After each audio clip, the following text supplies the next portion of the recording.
The doors of the Grand Hall of Coravain slammed open before I was ready, and every eye in that chamber turned toward me at once. I had not even taken my seat. I was still walking down the long marble aisle when the herald's voice cracked through the air like a whip. The will of King Threxel Vantor shall now be read before the Galactic Council. I froze halfway to my chair. Around me, hundreds of delegates from a dozen star systems leaned forward, their eyes glittering with hunger. Some of them had waited years for this moment. Fortunes, fleets, entire star systems were about to change hands, and every single one of them wanted a piece. I was not supposed to matter in any of this. I was Daniel Hartley, a human engineer who fixed broken infrastructure on war-torn colonies for a modest fee. I had no title, no bloodline, no fleet of my own. I was, by every measure this galaxy respected, a nobody. But I was sitting in the front row of the Grand Hall because the woman I loved was about to be humiliated in front of the entire civilized galaxy, and I refused to let her face it alone. The council scribe, a tall Velkarn official with silver scales and a voice like grinding stone, unrolled the ancient scroll bearing the king's seal. He began to read. Fleet command went to the eldest son. The mining worlds went to the second daughter. The royal treasury, split between three cousins who had spent the king's final years currying favor at his bedside. Every asset, every honor, every scrap of the Vantor legacy was distributed with careful, calculated precision. And then he reached her name. To my third daughter, Isira Vantor, I leave nothing but the estate at Kethrin Hollow, a moon of no strategic or material value. She is hereby stripped of royal succession rights, due to conduct unbecoming a princess of this house, and her name is struck from the official line of inheritance. The chamber erupted. Laughter. Actual laughter, rolling through the hall like a wave. I heard whispers in 6 different languages, all carrying the same cruel amusement. I turned my head and found her sitting 3 rows back, spine straight, chin lifted, refusing to let a single tear fall, while an entire galaxy laughed at her disgrace. Isira Vantor, the woman who had spent the last year of my life teaching me more about courage than anyone I had ever known, and they were mocking her, like she was a punchline in a joke that had been building for decades. I stood up. I do not know exactly why I did it in that moment, in front of that many people, with that many cameras broadcasting the proceedings to 1,000 worlds. Maybe it was the anger. Maybe it was something steadier than anger, something that had been building in me for months without my noticing. I would like to make an announcement, I said. The laughter died, replaced by confused murmuring. A human, speaking out of turn during a royal reading, was apparently unheard of. The scribe blinked at me, clearly unsure whether to be offended or simply baffled. This is not the appropriate venue for... I am marrying Isira Vantor, I said, cutting him off. My voice did not shake. I made sure of that. I wanted the council to hear it directly from me, rather than through gossip. For a moment, there was total silence. Then the laughter came back, louder and sharper than before. A Threnian delegate near the front actually slapped his own knee, his 4 eyes crinkling with delight. The disgraced princess and the human handyman. Truly, this is a match written by the universe's own sense of humor. A Vithari ambassador, draped in ceremonial silks the color of dried blood, rose halfway from her seat, her mandibles clicking together, in what I had learned was the Vithari equivalent of a smirk. Perhaps the human does not understand what he is agreeing to. She has nothing. No title, no fleet, no worlds, just rocks and dust on a forgotten moon. I understand exactly what I am agreeing to, I said. Do you? The ambassador tilted her head, studying me the way a predator studies something too small to be worth chasing. Humans are known throughout this galaxy for many things. Ambition is not usually one of them. Sentiment, however, seems to be a specialty of your species. How charming that you would throw away your future for a broken crown that no longer exists. More laughter. I let it wash over me without responding, because I had learned something important during my year working alongside Isira in the ruins of collapsed cities and forgotten archives. I had learned that most of the beings in that chamber only understood one kind of value. They understood power that could be measured, weighed, counted, and displayed. They did not understand the value of a person who had looked at a corrupt treaty designed to strip her father's people of their resources and refused to sign it, even knowing what it would cost her. They did not know what I knew. The council president, an elderly Korvath statesman with pale blue skin and centuries of political maneuvering behind his eyes, raised a hand for order. The chamber slowly quieted, though the smirks remained plastered across half the faces present. "Mr. Hartley," the president said, his tone somewhere between amusement and pity, "the council does not object to your personal choices. Humans are, of course, free to marry whomever they wish. But I would caution you against romanticizing this union as some grand gesture. Princess Asira has been formally disowned. She holds no title. She commands no resources. She is, for all practical purposes, no different than any other private citizen now." "With respect," I said, "I did not propose to a title. I proposed to a person." I heard someone in the back mutter something in a language my translator did not catch, followed by another ripple of laughter. I did not turn around to see who it was. I kept my eyes on Asira, who was watching me with an expression I could not quite read. Something between disbelief and something warmer. Something she was clearly trying very hard not to let show in front of the crowd. The reading of the will continued, but nobody was really listening anymore. The real spectacle, as far as the council was concerned, was over. They had gotten what they came for, proof that humans, for all our recent successes in trade and diplomacy across the sector, still did not understand the rules of this galaxy's oldest and most important game: status, legacy, power. We had walked into their oldest institution and, in their eyes, made a fool's choice in front of everyone who mattered. After the session ended, delegates filed out in small clusters, still throwing glances our way, still whispering behind raised hands. A few offered mocking congratulations on their way past, the kind of hollow pleasantries designed to sting rather than comfort. One Threnian noble actually stopped in front of me, bowed with exaggerated formality, and said, "I do hope you enjoy your rocks and dust, Mr. Hartley," before walking away with his entourage laughing behind him. I did not respond. I had already decided, standing in that chamber, that I would let my actions speak instead of my words. Asira found me near the outer colonnade, where the sunlight of Koravain's twin stars fell in long gold bars across the stone floor. She did not say anything at first. She simply stood beside me, watching the crowds disperse across the plaza below. "You did not have to do that," she said finally, announcing it in front of everyone. "You could have waited." "I could have," I agreed, "but I didn't want you walking out of that hall thinking you were alone." She was quiet for a long moment. When she finally looked at me, there was something fierce in her eyes, something that had nothing to do with the humiliation she had just endured. "They think you are foolish," she said, "a human who traded his future for nothing, out of misplaced affection." "Let them think that," I said. "They have been wrong about worse things." She almost smiled at that, almost. Behind us, through the tall arched windows of the grand hall, I could still hear fragments of conversation, drifting from departing delegates, all variations on the same theme. The poor, naive human, the disgraced princess and her charity case of a husband, a story they would tell at dinners and gatherings for months, a cautionary tale about the strange, sentimental habits of a species still finding its place among the stars. None of them knew about the moon. None of them had bothered to actually read the old survey records buried in the estate archive, the ones filed away decades before proper deep scan technology existed, the ones that every previous generation of royal advisors had dismissed as worthless because nobody had thought to look twice. I had looked twice, so had Asira. And as we walked away from the grand hall that afternoon, past the very same delegates who had laughed at us only hours before, I found myself thinking that this galaxy had a very short memory when it came to underestimating people who had nothing left to lose. They would remember this day for a very long time, just not for the reasons they currently believed. I met Asira 14 months before that day in the Grand Hall, in a place that could not have been further from marble columns and royal ceremony. I was standing knee-deep in rubble on a colony world called Farron's Reach, cataloging salvageable structural components from a research facility that had collapsed during a resource dispute nobody in the council had bothered to resolve before it turned violent.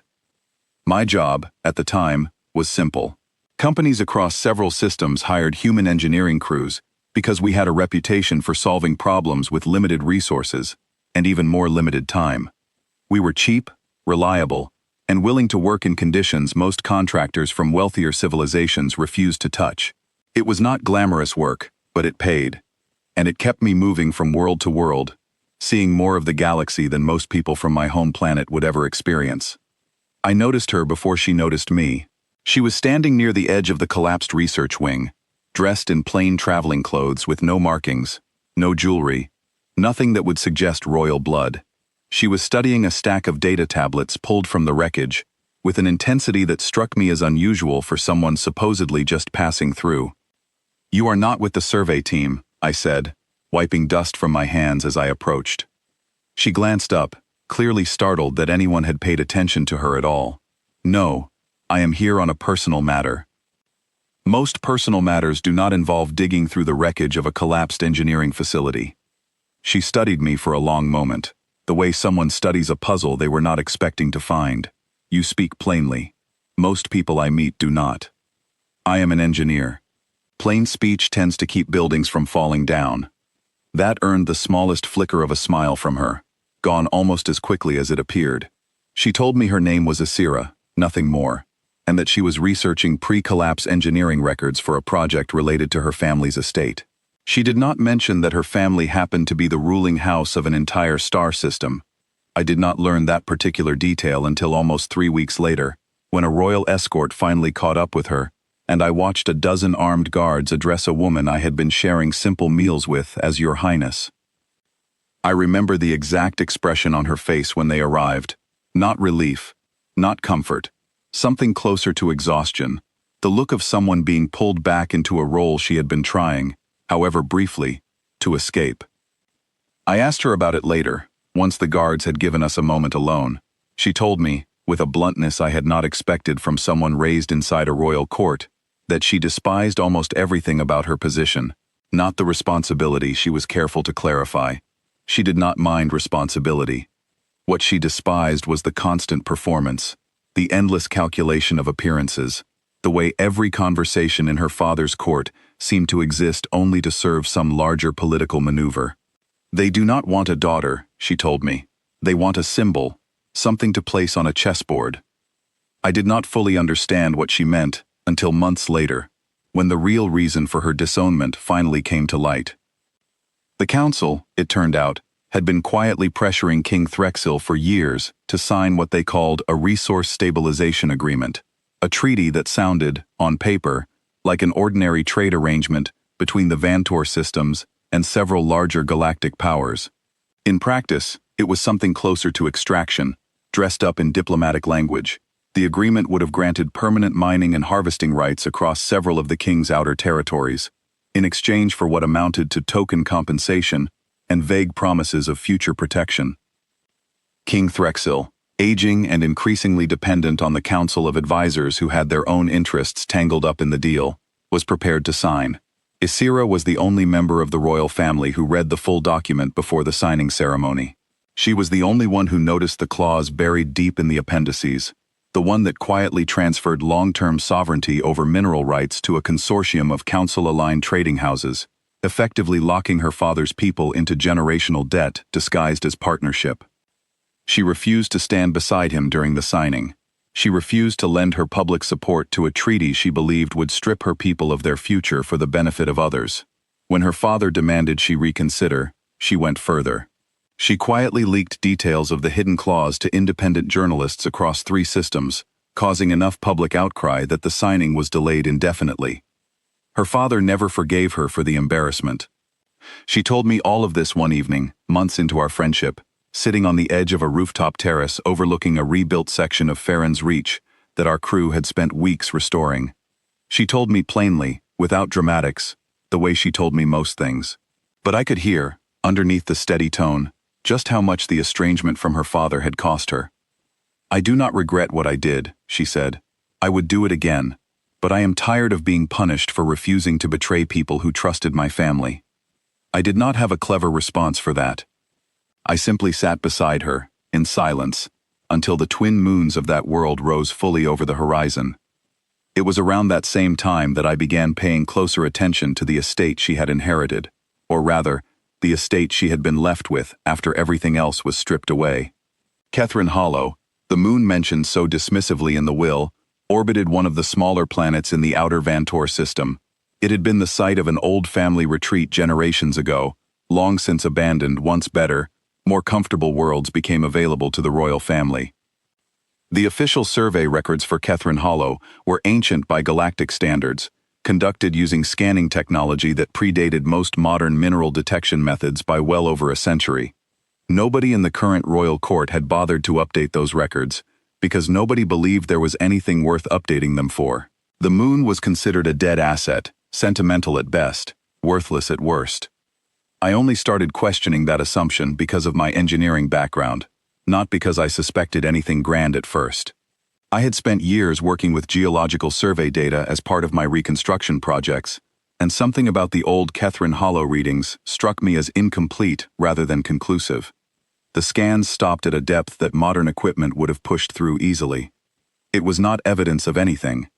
It was simply an absence of information, the kind that happens when older technology reaches its limits and nobody thinks to look further. I mentioned it to Asira almost as an offhand comment one evening, more out of professional curiosity than any real expectation that it would matter. "The old scans of your family's moon cut off strangely," I told her. "If I did not know better, I would say whoever conducted that survey simply ran out of equipment capable of reading past a certain depth." She looked at me with an expression I had not seen from her before, somewhere between curiosity and cautious hope. "You think there might be something there that nobody has ever properly measured? I think it is worth finding out," I said, assuming you would want to know. She was quiet for a long moment, staring out at the horizon. "It is the only thing left that is truly mine," she said finally. "Whatever it turns out to be, I would like to know its full truth, rather than simply accepting what a 100-year-old scan decided to tell my ancestors." That conversation planted a seed neither of us fully understood the size of yet. We did not rush toward any grand discovery. We simply began, quietly and carefully, discussing what a proper modern survey of Catherine Hollow might involve, and whether it was something we could arrange without drawing unwanted attention. Neither of us realized at the time just how much that quiet curiosity would eventually matter. What I did understand, even then, was that I was falling for a woman who had sacrificed her entire position in life, rather than betray people who trusted her family to protect them. I had grown up hearing that humans were considered sentimental by galactic standards, too quick to value loyalty and principle over strategic advantage. I had always taken that as a mild insult, a polite way of calling us naive. Sitting beside Asira that evening, watching her stare out at a horizon that no longer held any guaranteed future for her, I decided I did not mind being called sentimental at all. Over the following months, our friendship deepened into something neither of us had planned for, though both of us, I think, had quietly hoped it might happen.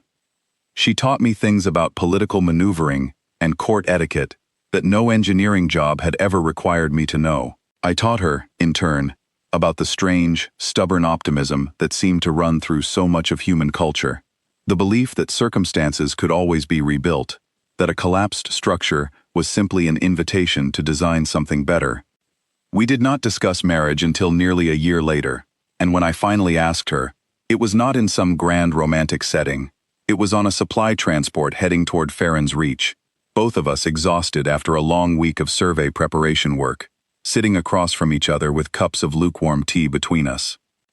"I know what people will say," I told her. "I know what it will look like to everyone who matters in this galaxy's eyes." "And what will it look like?" she asked, though I suspected she already knew the answer. "It will look like a foolish human throwing away his future for a woman with no title left to offer him." She considered this for a long moment, her expression unreadable in the dim cabin light. "And what does it actually mean to you?" "It means I would rather build something real with you on a forgotten moon than chase status among people who have never once earned my respect." She did not answer right away. Instead, she reached across the small table and took my hand, the first time she had ever initiated that particular gesture between us. "Then let them laugh," she said quietly. "They have been laughing at things they do not understand for a very long time, it has never once made them right. I did not know, in that quiet moment, on a rattling supply transport, just how prophetic those words would turn out to be.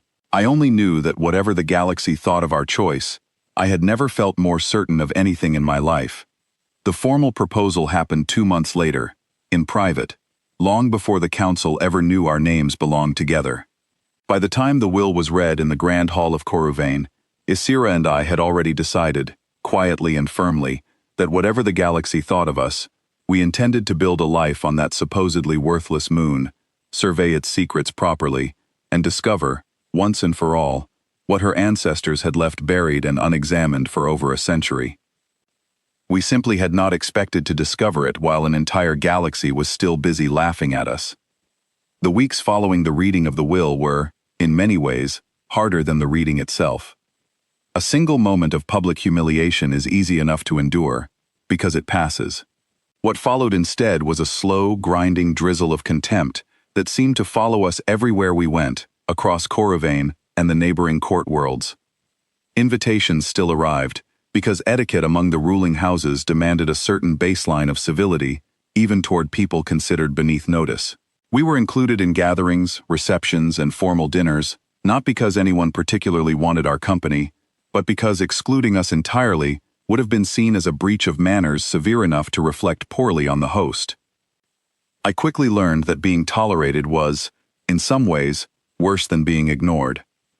At a reception hosted by a minor Korvath trade family, a Vathari ambassador named Solreth approached us within minutes of our arrival. A wide, sharp smile stretched across her mandibles. She had been the same ambassador who spoke against us in the Grand Hall, and she seemed to view our continued presence in council social circles as an ongoing source of personal amusement. "Mr. Hartley," she said, raising a glass of pale violet liquid in mock salute, "I confess, I placed a small wager with several colleagues regarding your marriage. Most of us agreed it would not survive past the first difficult season on that dusty little moon of yours. How generous of you all to take such an interest in our future," I replied, keeping my tone even. "Oh, it is not personal," Solreth said, though her tone suggested otherwise. "It is simply practical curiosity. Humans place such enormous value on sentiment. It is charming, in its way, though rarely sustainable once real hardship arrives. Tell me, has the princess taught you how to properly manage an estate with no income, no staff, and no meaningful resources, or does your engineering background make you believe you can simply build your way out of poverty?" Isira's hand tightened slightly around my arm, though her expression remained perfectly composed. I had learned, over the past year, that her calm exterior often concealed a temper far sharper than most people gave her credit for. "I have managed far more difficult circumstances than a quiet moon," Isira said. "You may recall that I once managed an entire treaty negotiation that your own government hoped I would never notice the details of." Something flickered across Solreth's expression, a brief crack in her amusement, before the smile returned, colder than before. "A single act of stubbornness does not make a career, princess. I do hope your new husband understands what he has actually married. A woman with a talent for making powerful enemies, and very little left to protect her from them." She drifted away before either of us could respond further, leaving behind a lingering chill that no amount of polite conversation from the rest of the gathering could fully dispel. That was not the last such encounter. If anything, the confrontations grew more frequent as the weeks went on, as though our continued presence in court society had become a kind of standing invitation for casual cruelty. At a formal dinner hosted by one of Isira's distant cousins, a rival heir named Lord Kavran, who had inherited a modest but respectable portion of the Vantor estate, arranged for a gift to be delivered to our table midway through the meal. It arrived wrapped in expensive cloth, carried by a formally dressed servant, who announced it as a token of goodwill between family members. Inside was a small, ornate box containing a handful of common rocks, roughly the size and shape of decorative stones, accompanied by a note written in elegant, mocking script. The note read simply, "A sample of your future wealth, cousin. I understand it is quite abundant on Kethrin Hollow." Laughter rippled around the surrounding tables as word of the gift spread. Kavrin himself sat several seats away, watching our reaction with poorly concealed satisfaction, clearly pleased with his own cleverness. I felt anger rise in my chest, sharp and immediate, but Isira placed a steady hand over mine beneath the table before I could say anything I might regret. "Let him enjoy his little joke," she murmured, quiet enough that only I could hear. "He does not know what those rocks might actually contain." She was right, of course. Neither of us said anything more about it that evening, though I noticed Isira slip one of the small stones into her pocket before we left the gathering, her expression unreadable. It became a kind of pattern over those weeks. Public mockery, delivered with just enough plausible deniability to avoid outright accusations of rudeness, followed by quiet, private moments, where Isira and I would return to our modest lodgings and simply sit together, saying very little, allowing the exhaustion of the day to settle before beginning again the next morning. What surprised me most, looking back, was how little the mockery actually affected our resolve.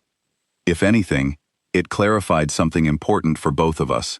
We were not trying to win the approval of people who had already decided, long before meeting either of us, exactly what our marriage meant and exactly how little we were worth.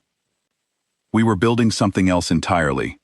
Roughly 3 weeks after the reading of the will, we arranged transport to Catherine Hollow itself, ostensibly to begin what we described publicly as sentimental restoration work on the old family retreat. Isira explained the trip to curious court acquaintances as a personal project, a way of honoring her family's history, despite her formal disownment. Most people found the explanation believable enough, largely because it fit so neatly into the narrative they had already constructed about us. A disgraced princess and her sentimental human husband, clinging to the last scraps of a legacy nobody else wanted. Nobody questioned why an engineer might be useful for sentimental restoration work. Nobody thought to ask what kind of equipment we were actually bringing along. Catherine Hollow, when we finally arrived, was quieter and more desolate than I had expected, even having seen the old survey images beforehand. The moon's surface was pale gray, scattered with ancient rock formations and the crumbling remains of what had once been a modest royal retreat. Its architecture, clearly designed for a different era of taste and comfort. The retreat itself had not been maintained in decades, its walls cracked, its gardens long since overtaken by hardy native vegetation that had adapted to the moon's thin atmosphere.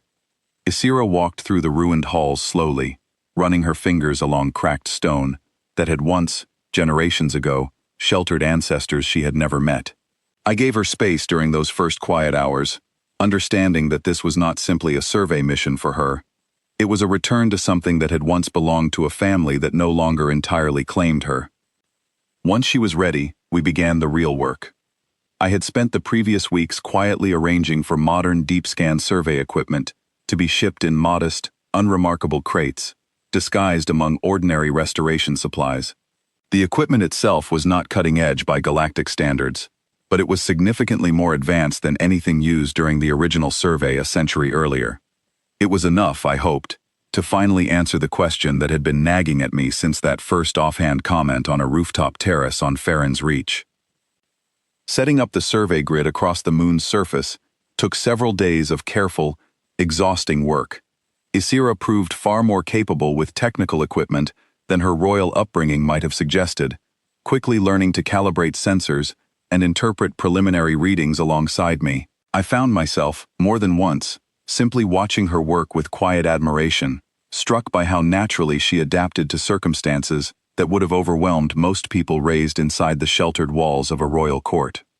"You are staring," she said, one afternoon, without looking up from the sensor array she was adjusting.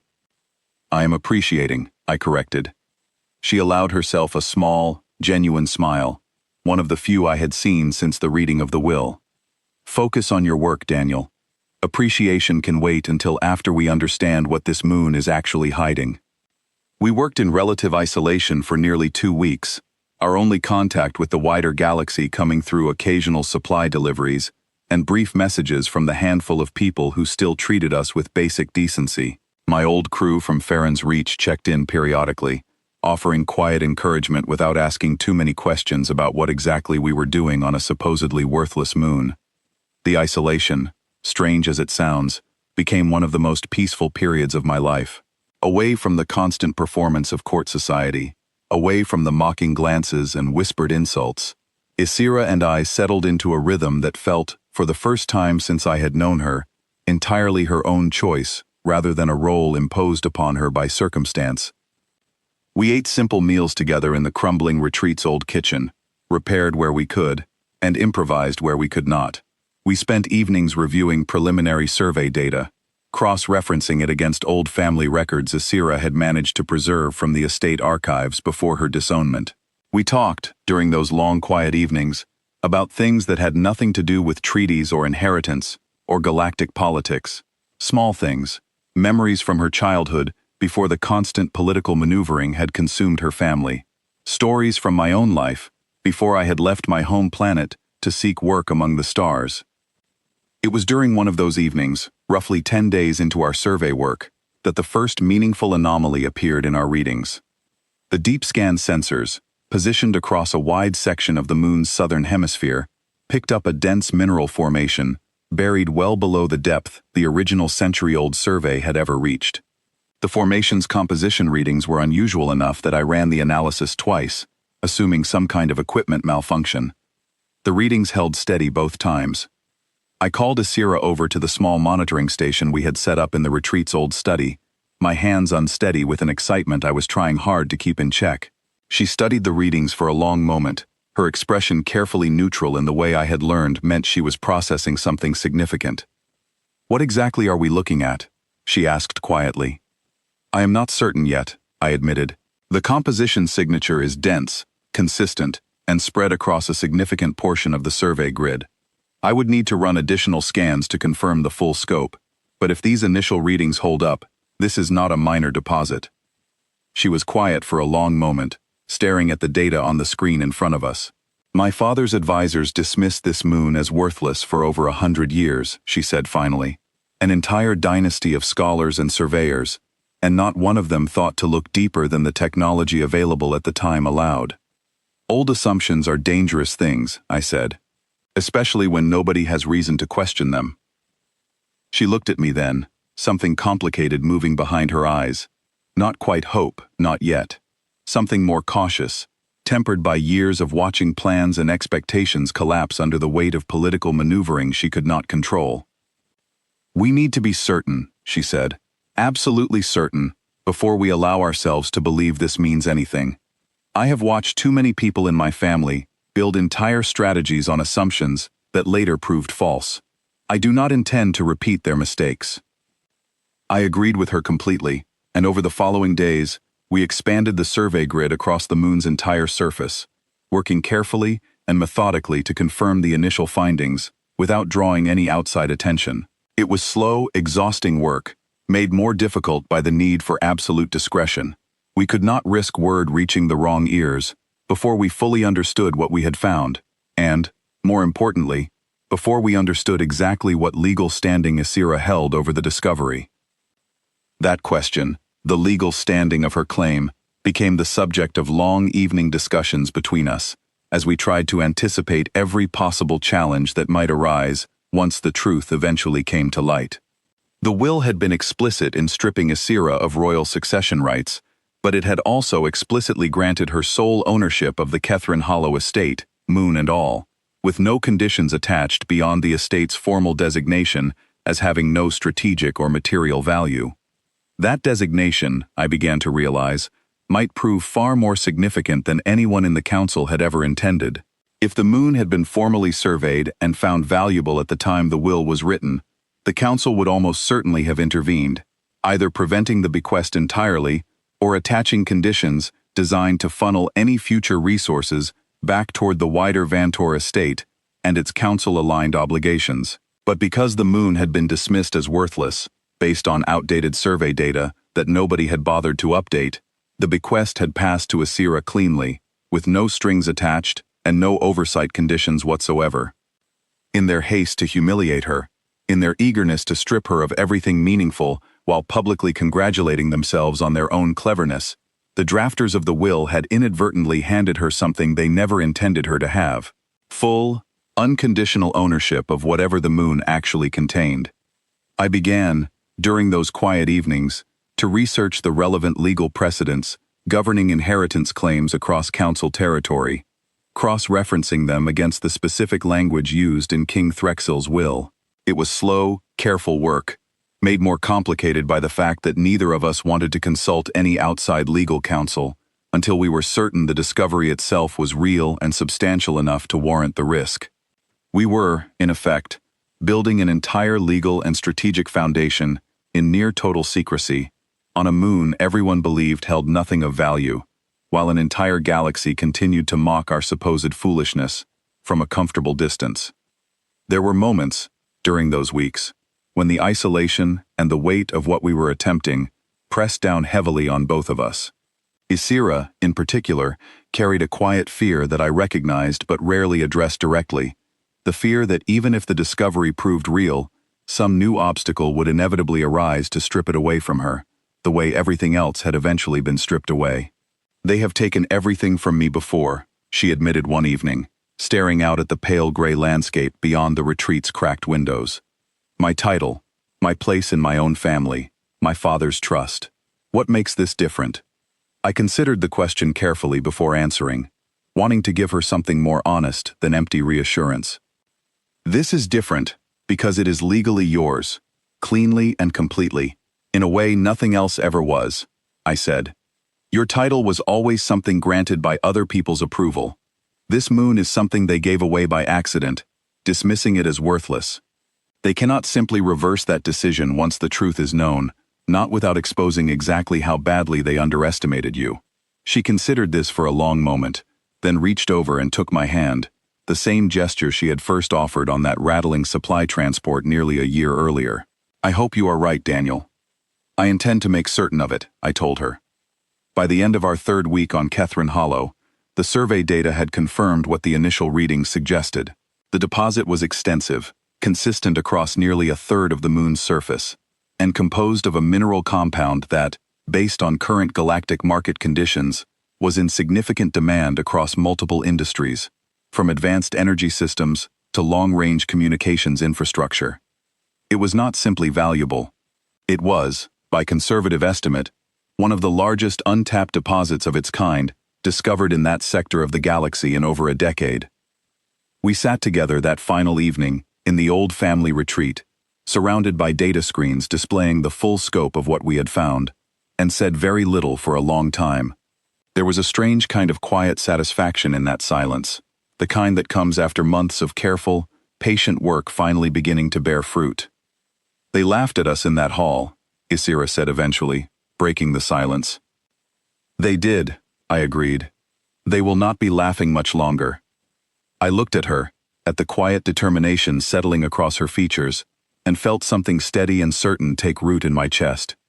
Whatever challenges still lay ahead, whatever legal battles or political maneuvering the council might attempt once the truth became known, I understood, sitting there in that crumbling ancestral retreat, that we were no longer simply the punchline of a joke told in a marble hall. We were about to become something the entire council would be forced to take seriously, whether they wanted to or not.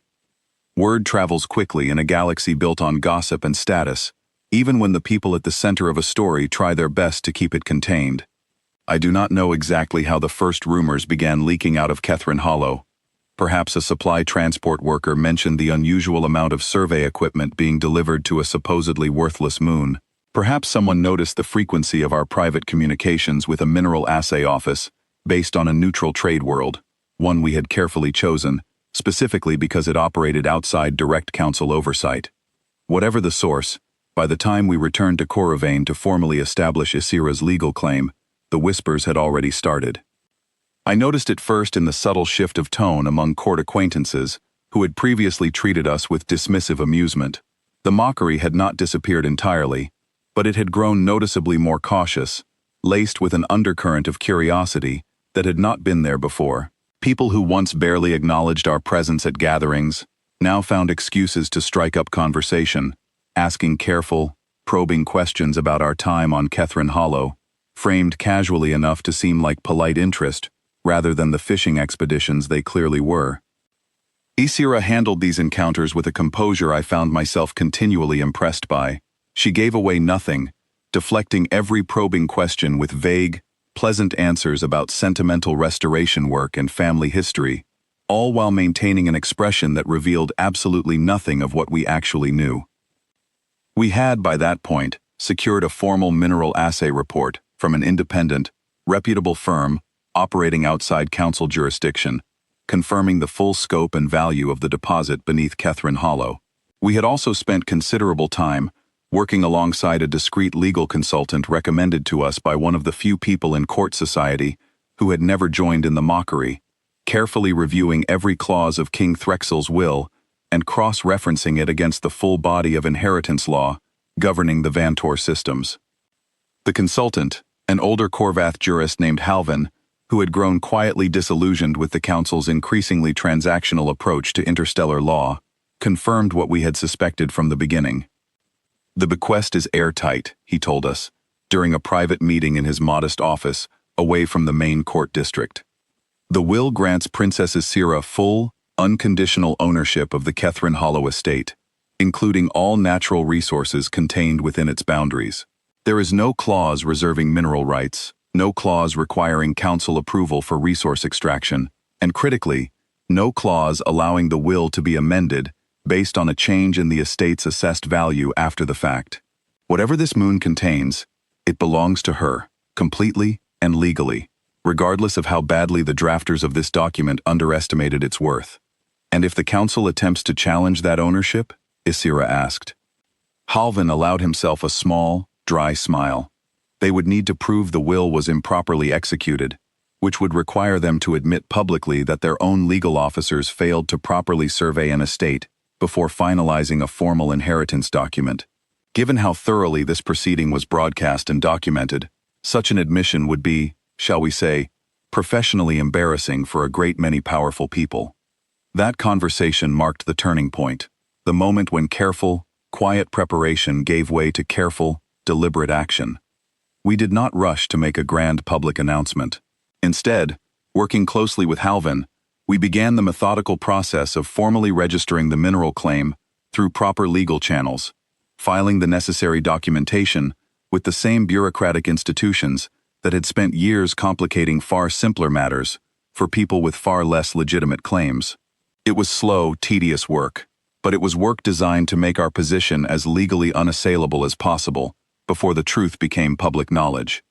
The council, however, did not wait for our formal announcement. Within days of the assay report being quietly filed as part of the registration process, word reached the wider council through channels we had not fully anticipated, likely a records clerk or minor bureaucrat who recognized the significance of what they were processing and could not resist sharing it. By the time we arrived for what was supposed to be a routine registration hearing, the antechamber outside the hearing room was already crowded with delegates, advisors, and journalists, all buzzing with barely contained excitement. Lord Cavern was there, his earlier smugness replaced by something far more anxious. Ambassador Solreth stood near the far wall, her earlier amusement notably absent, watching us approach with an expression I could only describe as calculating. The hearing itself, intended as a simple procedural formality, quickly turned into something closer to a tribunal, as delegate after delegate rose to raise objections, procedural questions, and thinly veiled challenges to the legitimacy of the claim. This is highly irregular, one delegate argued, a representative from a trading consortium that, I would later learn, had significant financial interests tied to mineral extraction contracts across the sector. The will explicitly states the estate holds no strategic or material value. If new information has emerged contradicting that assessment, the entire bequest should be subject to council review before any formal registration proceeds. The will contains no provision allowing for retroactive review based on changes in assessed value, Halvin responded calmly, standing beside us at the registration podium. The bequest was finalized, witnessed, and formally executed under standard council inheritance procedure. Princess Isira's ownership of the estate, and everything contained within its legal boundaries, was established at that time, regardless of what future surveys might later reveal. The princess was disowned, another delegate interjected. Her royal status was formally revoked. Surely that revocation extends to any unexpected benefits arising from assets granted to her prior to that revocation. The will explicitly separates the revocation of royal succession rights from the estate bequest, Halvin replied, his tone unwavering. These are two distinct clauses, drafted and executed independently. I would direct the Council's attention to Section 14 of the original document, which any of you are welcome to review, as it was, after all, read publicly before this very body. I watched, with a growing sense of quiet satisfaction, as delegate after delegate attempted to find some procedural loophole, some technicality that might allow them to strip Asira of a claim that had, in their haste to humiliate her, been drafted with unintentional but undeniable legal precision. It was Lord Cavern who finally rose to make the most direct challenge, his voice carrying a strained edge that betrayed just how much anxiety lay beneath his carefully composed exterior. "This entire situation reeks of manipulation," he declared. "I find it highly suspicious that a human engineer, conveniently married into this family, happened to conduct unauthorized survey work on royal property immediately following the reading of the will. I would ask the Council to consider whether this discovery was, in fact, deliberately concealed or manipulated to benefit the princess and her human husband at the expense of the wider Vantor estate." The accusation hung in the air, sharp and deliberate, clearly designed to cast doubt on the legitimacy of our discovery, rather than the legality of the claim itself. I felt Asira tense beside me, but before either of us could respond, Halvin spoke again, his tone carrying the particular kind of patience reserved for pointing out an opponent's obvious mistake. "Lord Cavern raises an interesting point," Halvin said. "Unauthorized survey work implies survey work conducted without proper legal standing to do so. Perhaps Lord Cavern could clarify which specific council regulation prohibits a legal property owner from conducting independent surveys of assets they fully and legally own." Cavern opened his mouth, then closed it again, clearly realizing the trap he had walked himself into. "There is, of course, no such regulation," Halvin continued smoothly.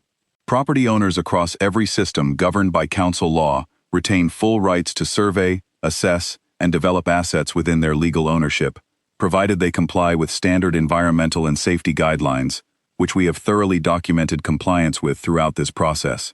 I would suggest that Lord Cavern's concern is not, in fact, about legal irregularity, but about the uncomfortable reality that his family's advisors failed to conduct due diligence before finalizing an inheritance document that has proven far more consequential than anyone anticipated."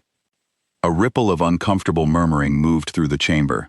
Several delegates exchanged glances, clearly recalculating their positions in real time as the strength of our legal standing became increasingly apparent. This, I realized, was the moment I had been waiting for since that first day in the Grand Hall, though I had not fully understood, until now, exactly how it would arrive. Not through anger, not through dramatic confrontation, but through the same quiet, careful diligence that had defined every step of our work together over the past weeks.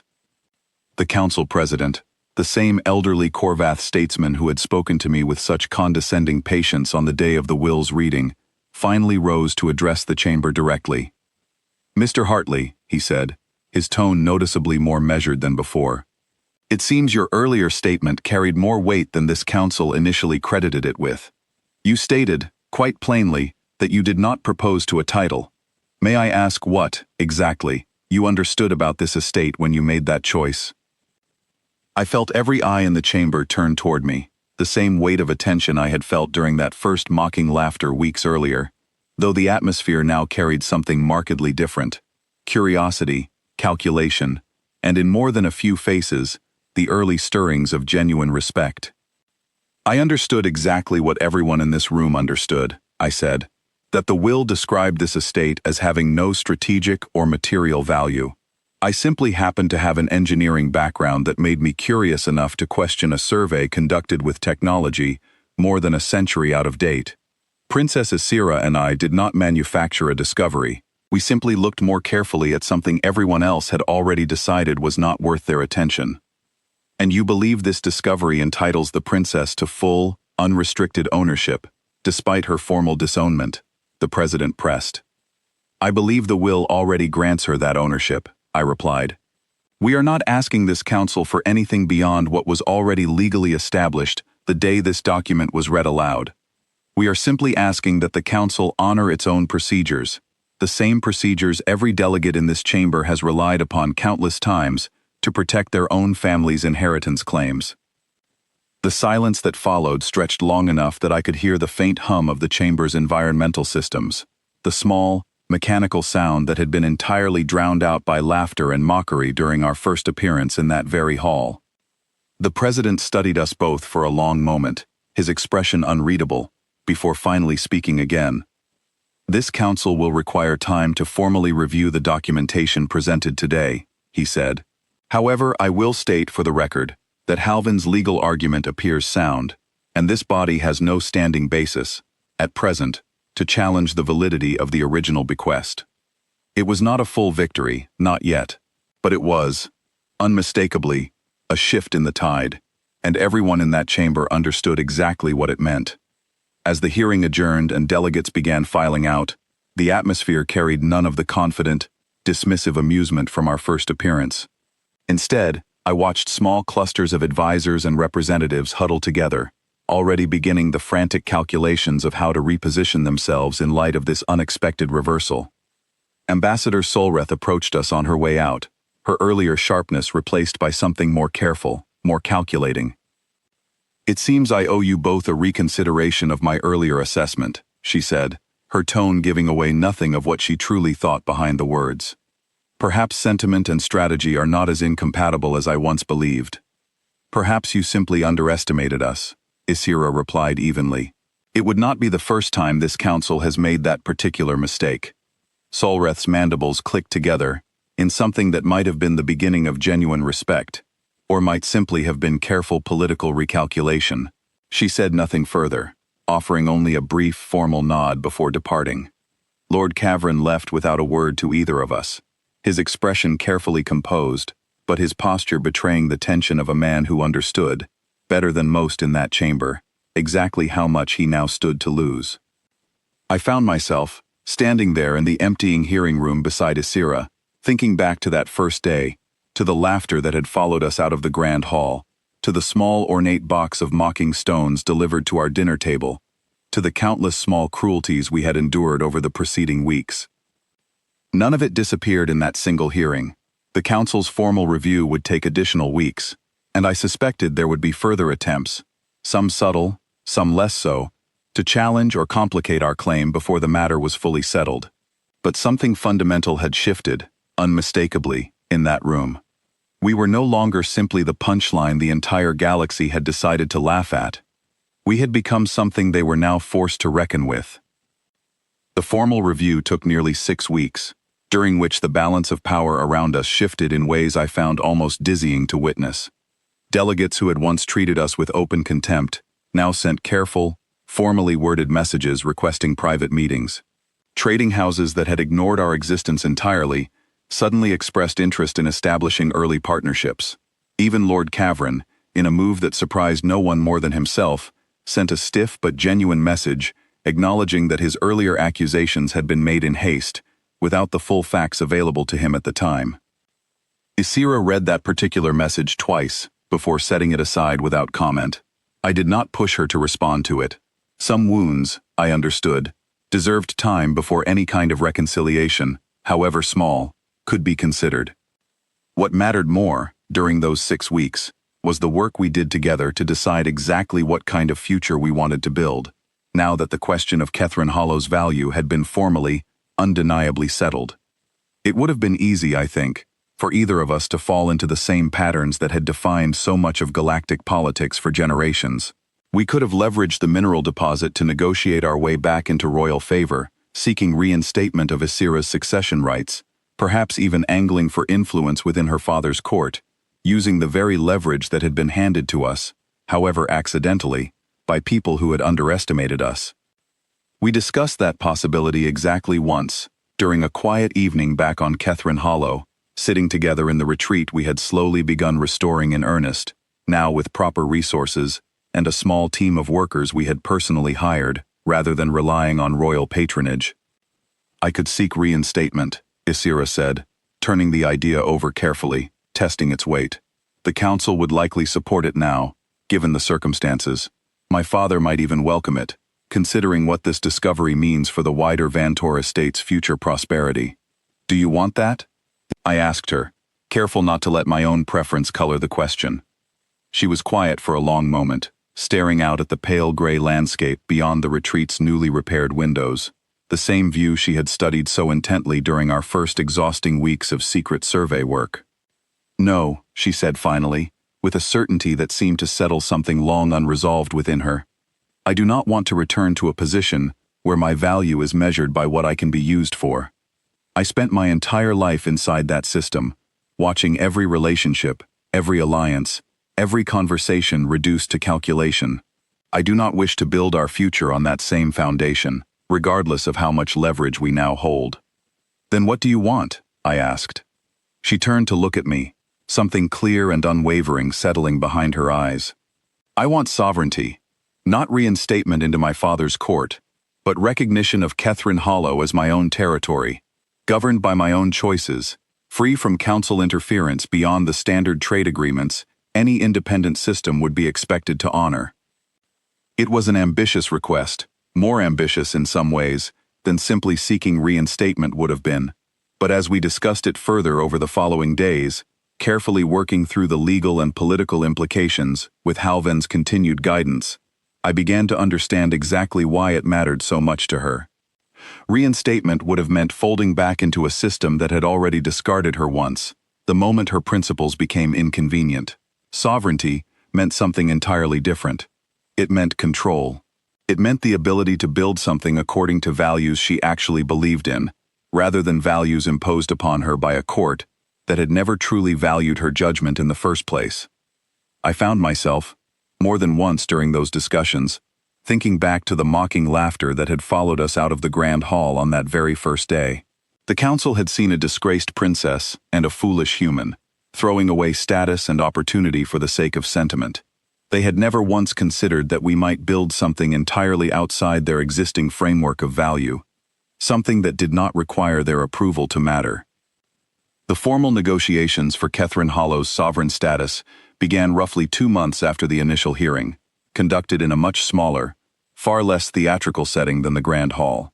This time, the council president himself requested a private meeting, accompanied only by a handful of senior advisors, rather than the full assembled body of delegates.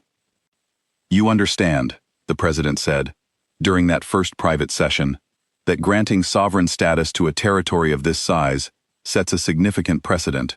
The council does not extend such recognition lightly." "I understand completely," Isira replied, "which is precisely why I have come prepared with a proposal that benefits this council as much as it benefits Catherine Hollow."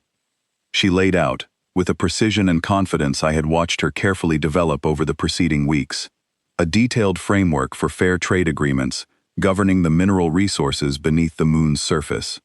Rather than the extraction-heavy arrangement the council had once attempted to force upon her father, this proposal established transparent, mutually beneficial terms, guaranteeing steady resource access to council-aligned trading partners in exchange for genuine investment in Catherine Hollow's infrastructure, along with formal recognition of the territory's independent governance. It was not a proposal built on resentment or a desire for revenge against the institution that had humiliated her. It was, instead, a proposal built on the very lesson her father had refused to learn, the lesson that had cost her everything in the first place. Fair partnership, built on transparency, tended to last far longer than arrangements built on quiet extraction and hidden clauses. The negotiations continued over several more sessions, occasionally tense, occasionally surprisingly collaborative, as both sides worked through the practical details of establishing a new, independent territory within a galaxy that had never quite known what to do with someone who refused to play by its oldest, most familiar rules. Throughout it all, I found myself continuing my own work alongside Isira, applying my engineering background to the practical challenge of transforming Catherine Hollow from a crumbling, forgotten retreat into something capable of supporting genuine, sustainable development. We hired local workers from neighboring systems, many of them fellow humans who had spent years working reconstruction contracts across various colonies, grateful for the opportunity to build something permanent, rather than simply patching together the damage left behind by other people's conflicts. It was strange, in a way I had not anticipated, To watch our small, quiet moon slowly transform into something resembling a genuine settlement. Modest housing structures rose alongside carefully planned resource extraction facilities, designed with sustainability in mind, rather than the aggressive, short-term extraction the Council's original treaty proposal would have encouraged. A small trading post was established near the primary settlement, welcoming early partners from systems that had, only months earlier, dismissed us both without a second thought. 6 months after the initial hearing, the Council formally recognized Kethrin Hollow as an independent sovereign territory, governed by Isira Vantor, no longer bound by the royal succession rights she had once been stripped of, but instead, holding a form of authority entirely her own, built on legal precedent, fair negotiation, and a discovery born from careful, patient curiosity, rather than inherited privilege. The formal ceremony marking that recognition took place, fittingly, not in the Grand Hall of Coruvane, but in the newly rebuilt Central Hall of Kethrin Hollow itself, a modest but genuinely beautiful structure I had personally overseen the construction of, incorporating design elements from both human and Vantor architectural traditions. Delegates from across the council attended, including several who had once mocked us openly in that very grand hall. Ambassador Solreth attended as well, offering what I believed, this time, to be a genuinely respectful nod as she formally acknowledged Kethrin Hollow's new status on behalf of the Vithari trade delegation. Lord Cavern attended too, standing quietly near the back of the gathered crowd, no longer wearing the smug confidence that had once defined our earlier encounters. Isira's father did not attend. I know that absence weighed on her, even as she stood tall and composed throughout the ceremony, accepting formal recognition of her sovereignty with the same quiet dignity she had carried through every difficult moment since the day her name was struck from her family's line of succession. Some relationships, I understood, could not be repaired simply because circumstances had changed. Some wounds remained, regardless of how much success eventually followed the initial injury. But standing beside her that day, watching representatives from a dozen different systems formally acknowledge something the council had once dismissed as utterly worthless, I found myself thinking less about the people who were absent and more about everything we had actually built together. After the formal ceremony concluded, Isira and I walked together through the quiet streets of the settlement we had spent months helping to construct, past the modest homes now occupied by workers who had chosen to build a future on a moon everyone else had once considered dead weight, past the trading post now bustling with early commercial activity, past the survey equipment still occasionally used to continue mapping the full extent of Kethrin Hollow's resources. They measure worth strangely in this galaxy, Isira said, as we paused near the edge of the settlement, looking out over the pale gray landscape now dotted with the early signs of genuine, sustainable growth. Titles, bloodlines, inherited power passed down regardless of whether the person receiving it deserves it or understands its weight. They do, I agreed. And yet none of that mattered, in the end, she continued. What mattered was a choice. Your choice to look more carefully at something everyone else had already dismissed. My choice to refuse a treaty that would have betrayed my father's own people. Small choices, made without any guarantee of reward, that somehow ended up mattering more than any title I was ever born into. I thought about the mocking laughter that had followed us out of the grand hall so many months earlier, about the small box of stones delivered as a cruel joke, about every quiet insult and dismissive glance we had endured throughout that long, difficult stretch of time. None of it had broken us. If anything, it had clarified, with increasing precision, exactly what kind of future we wanted to build, and exactly how little that future depended on the approval of people who had never once bothered to look past the surface of things. I did not marry you for a title, I told her, echoing the same words I had spoken in that very grand hall, back when the entire council had treated those words as a foolish joke. I still do not need one. What we built here, we built together, on our own terms. Isira smiled then, the same small, genuine smile I had first glimpsed on a rooftop terrace on Farron's Reach, more than a year and a half earlier, before either of us had any idea just how far that quiet, growing connection would eventually carry us. They laughed at us in that hall, she said softly, echoing words she had spoken once before, in a very different tone, on a very different day. They did, I said again. I do not think they are laughing anymore. Somewhere behind us, in the quiet, growing settlement we had built out of a discarded inheritance, and a discovery nobody else had bothered to look for, the lights of Kethrin Hollow's central hall flickered warmly against the deepening evening sky.